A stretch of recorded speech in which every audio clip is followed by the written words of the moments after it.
ये कहानी एक ऐसी दुनिया से शुरू होती है जो पहले से ही टूट रही थी। कई सालों से इंसान गरीबी और आपसी जंग से लड़ रहे थे और वोल्केनोस फटने से दुनिया तबाह हो रही थी।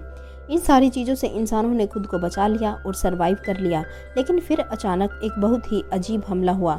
रात में मैरी अपने सोल्जर्स की एक टीम के साथ आसमान में एक फ्लेयर छोड़ती है, जिससे मैदान में बहुत ज़्यादा रोशनी हो जाती है और एक कान फाड़ देने वाली चीख सुनाई देती है।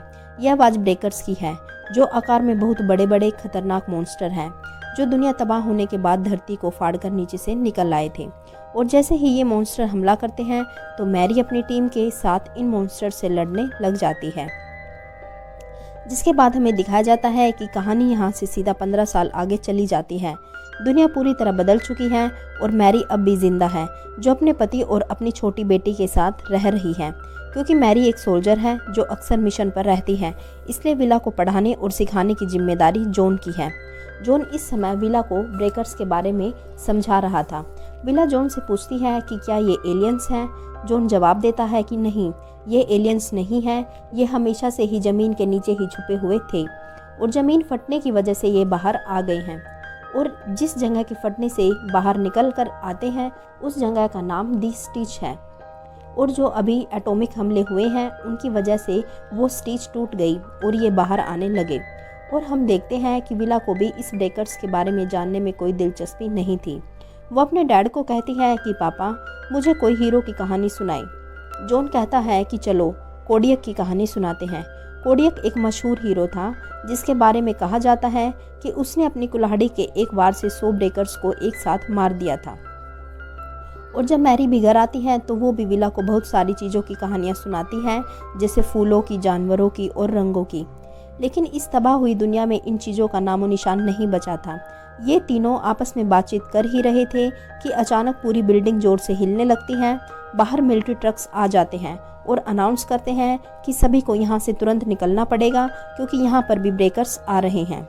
और ये तीनों इस टाइम विला का बर्थडे मनाने की तैयारी कर रहे थे कि अचानक सारा माहौल चिंता में बदल जाता है।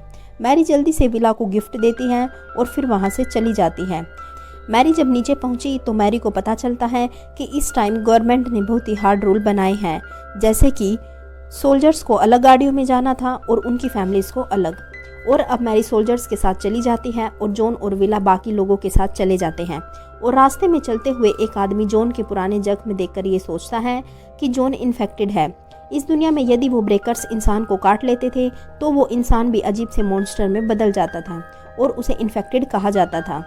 जॉन सबको यकीन दिलाने की कोशिश करता है कि वो इन्फेक्टेड नहीं है और जॉन लोगों से कहता है कि अगर उसमें इन्फेक्टेड वाला एक भी लक्षण लगने लगा तो वो खुद ही अपनी जान ले लेगा और सभी लोगों की जान बचाएगा। ट्रक अंधेरे रास्तों से गुजर रहा है और बाहर ब्लास्ट की आवाज़ें आ रही हैं। अपने डर को कम करने के लिए लोग कोडियक की कहानी को याद करने लगते हैं। जॉन विला को समझाता है कि इस कहानी में लड़ाई मायने नहीं रखती, बल्कि उम्मीद मायने रखती है, जो कोडियक के अंदर थी। और उसी उम्मीद से उसने सभी लोगों को मार दिया था और हमें भी वही उम्मीद रखनी होगी। इन सारी बातों को सुनते हुए विला सो जाती है, लेकिन अचानक गोलियों और चीखों की आवाज़ आने लगती है और उसकी आँख खुल जाती है। ट्रक अब रुक चुका था और अचानक अंधेरे में ट्रक की लोहे की दीवार को चीरते हुए एक बड़ा सा पंजा अंदर आता है और एक औरत को पकड़कर खींचते हुए अंधेरे में ले जाता है। जॉन समझ गया था कि ये ट्रक भी अब खतरा बन चुका है, इसलिए जॉन विला को लेकर ट्रक से बाहर आ जाता है। और बाहर निकलकर उन्हें एहसास होता है कि बाहर आकर भी उन्होंने गलती कर दी है, क्योंकि बाहर का मंजर भी बहुत खतरनाक था। और अब हम देखते हैं कि एक मॉन्स्टर ने एक बच्चे को खींच लिया था और उसकी माँ चीखती रह गई थी। और यहाँ पर बहुत सारे ब्रेकर्स थे, जिनसे बचने के लिए ये लोग एक दूसरे ट्रक के नीचे छिप जाते हैं। और जैसे ही एक ब्रेकर उन्हें देखने वाला होता है तो एक सोल्जर आकर उस ब्रेकर को गोली मार देता है। लेकिन जब गोली से उस ब्रेकर पर कोई असर नहीं होता तो वो सोल्जर अपनी तलवार से उसका सिर काट देता है। और जब सोल्जर अपना हेलमेट उतारता है तो हम देखते हैं कि वो और कोई नहीं बल्कि मैरी थी। उसने ही अपनी फैमिली की जान बचाई थी और वो उन्हें जंगल की तरफ भागने का ऑर्डर देती है। जॉन और विला वहाँ से भागने लग जाते हैं। भागते हुए विला इस जंग की हकीकत को देखती है। वो देखती है कि चारों तरफ लाशें और जख्मी लोगों के ढेर पड़े हुए हैं। और यहीं वो एक बूढ़े आदमी को भी देखती है जो ब्रेकर से इन्फेक्टेड हो चुका था। अब वे जंगल के किनारे पर पहुंच जाते हैं और जॉन देखता है कि मैरी के चेहरे पर खून लगा हुआ था, पर मैरी उसे कहती है कि वो ठीक है और इसी दौरान मैरी देखती है कि पीछे से एक ब्रेकर भी आ रहा था। मैरी को यहाँ पर बहुत ही मुश्किल डिसीजन लेना पड़ा। वो अपनी फैमिली को यहाँ से जाने का ऑर्डर देती हैं और खुद उस ब्रेकर से लड़ने चली जाती हैं। विला अपनी मॉम के लिए रोती रहती है, लेकिन जॉन दिल पर पत्थर रखकर अपनी बेटी को यहाँ से ले जाता है। इसके बाद हम देखते हैं कि सुबह होते ही जॉन और विला समुद्र के किनारे पहुंच जाते हैं, जहां जॉन ने एक बोट छुपा रखी थी। लेकिन वहां एक आदमी भी आ जाता है जो बहुत डरा हुआ था।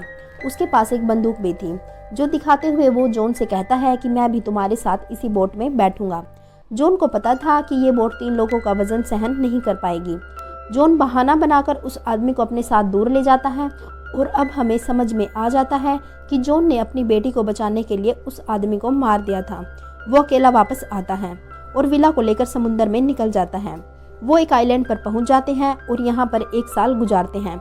वो यहाँ सरवाइव करने के तरीके जान गए थे और विला भी अब बड़ी हो गई थी और उसके डैड उसे हमेशा ब्रेकर से लड़ने की ट्रेनिंग देते रहते थे।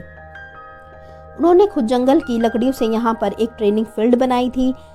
वे यहाँ पर एक अच्छी जिंदगी जी रहे थे, लेकिन जब भी विला दूरबीन से मेनलैंड पर देखती थी तो बहुत ज़्यादा दुखी हो जाती थी, क्योंकि उसे अपनी मॉम की याद आ जाती थी। मेनलैंड पर अब भी ब्रेकर्स ने तबाही मचाई हुई थी। जॉन विला से सवाल करता है कि ब्रेकर्स को कैसे मारते हैं। इस पर विला जवाब देती है, सर काटकर। और हाइब्रिड को कैसे मारते हैं? विला जवाब देती है, दिमाग कुचलकर। विला अपनी ट्रेनिंग में बहुत ज़्यादा मेहनत कर रही थी और दिन में 3-3 बार प्रैक्टिस करती है। इस मेहनत के लिए उसे प्रोटीन की ज़रूरत थी, इसलिए एक दिन वो कबूतर के 2 अंडे चुरा लेती है और एक अंडा वहीं पर छोड़ देती है। और ऐसे ही बहुत दिन बीत जाते हैं और एक दिन विला को इस आइलैंड पर रोजी नाम की एक लड़की मिलती है। रोजी बताती है कि उसकी फैमिली मर चुकी है और वो अकेले ही तैरते हुए इस आइलैंड पर पहुंची है। विला उसे एक गुफा में छुपा कर रखती है और अपना खाना भी बचा बचा कर उसके साथ शेयर करती है। रोजी यहाँ पर बहुत ज़्यादा उदास फील कर रही थी, तो विला उसे खुश करने के लिए झूठी कहानियाँ सुनाकर उसे हौसला देती है। वो उसे कोडिया की भी कहानी सुनाती है और थोड़ी देर में विला अपने घर चली जाती है। और अगले दिन विला दोबारा ट्रेनिंग करती है और ट्रेनिंग करते हुए विला नोटिस करती है कि उसे अपने डैड की आवाज़ नहीं आ रही थी। उसने जब पीछे जाकर देखा तो जॉन गिर चुका था और विला को पता चलता है कि उसे ट्रेनिंग देने के लिए उसके डैड ने कई दिनों से खाना नहीं खाया था। वो अपना खाना भी विला को दे रहा था ताकि वो अपनी ट्रेनिंग को अच्छे से कर सके। विला को ये देखकर बहुत दुख होता है और जॉन उसका मूड ठीक करने के लिए उसे अपनी तलवार देता है, ये कहते हुए कि तुमने अब मेरा भरोसा जीत लिया है। फिर अगले दिन विला जब दोबारा उसी गुफा के अंदर जाती है जहाँ पर रोजी थी, तो विला वहाँ के हालात देखकर परेशान हो जाती है, क्योंकि वहाँ पर हर चीज़ बिखरी हुई थी। थोड़ी देर ढूंढने पर उसे अंधेरे में खड़ी रोजी दिखती है, जो अब पूरी तरह बदल चुकी थी और एक हाइब्रिड मॉन्स्टर बन चुकी थी। रोजी विला के ऊपर हमला कर देती है और तभी वहां पर जॉन भी आ जाता है और गोली मारते हुए मॉन्स्टर को मारने की कोशिश करता है, लेकिन उस पर गोली का कोई असर नहीं होता है। तब जॉन अपनी तलवार के साथ उससे लड़ता है और उसका सिर काटकर कुचलकर उसे मार देता है। विला अपनी दोस्त की मौत से बहुत ज़्यादा निराश हो जाती है। जॉन उससे कहता है कि अब रोना बंद करो। इस मॉन्स्टर की चीख से बाकी ब्रेकर्स को इस जगह के बारे में पता चल गया होगा और वो यहाँ पर आते ही होंगे, इसलिए अब हमें यहाँ से जाना होगा। वो आइलैंड के दूसरे किनारे पर भागना शुरू करते हैं और भागते भागते रास्ते में एक बहुत बड़ी दरार आ जाती है। विला तो उसे पार कर लेती है, लेकिन जॉन पीछे ही रुक जाता है, क्योंकि यहाँ पर रोजी का भाई भी आ गया था, जो अब मॉन्स्टर बन चुका था। विला के पापा जख्मी होने की वजह से उससे लड़ भी नहीं पा रहे थे, लेकिन विला वापस आती है और उस मॉन्स्टर से लड़ाई करती है और अपनी तलवार से उसका सिर काट देती है। लेकिन बिना सिर का ये मॉन्स्टर अब भी विला से लड़ रहा था। वास्तव में विला ने अभी तक उसका सिर नहीं कुचला था। अब जॉन हिम्मत करता है और उस मॉन्स्टर के सिर को कुचल देता है और वो मर जाता है। लेकिन खतरा अभी भी टला नहीं था और जंगल में से एक और मॉन्स्टर आ रहा था। जॉन की हालत तो बहुत खराब थी, इसलिए विला को दोबारा ही हिम्मत करनी पड़ी और एक बार में ही उसने मॉन्स्टर के सिर पर इस तरह से वार किया कि उसका दिमाग उसके सिर से अलग हो गया और वो मर गया। फिर विला अपने पापा को सहारा देकर बीच पर ले आती है, लेकिन जॉन बोट पर बैठने से मना कर देता है और वो चुप होकर विला को अपना जख्म दिखाता है, क्योंकि उसे भी हाइब्रिड ने काट लिया था और वो भी इन्फेक्टेड हो चुका था। ये देखकर विला रोने लग जाती है, क्योंकि वो अपने डैड को नहीं छोड़ना चाहती थी। पर आखिरी बार उसके डैड उससे कहते हैं कि तुम वॉरियर हो और आगे जाकर तुम्हें बहुत बड़े बड़े काम करने हैं, और जॉन उसे बोट पर बैठकर जाने को कहता है।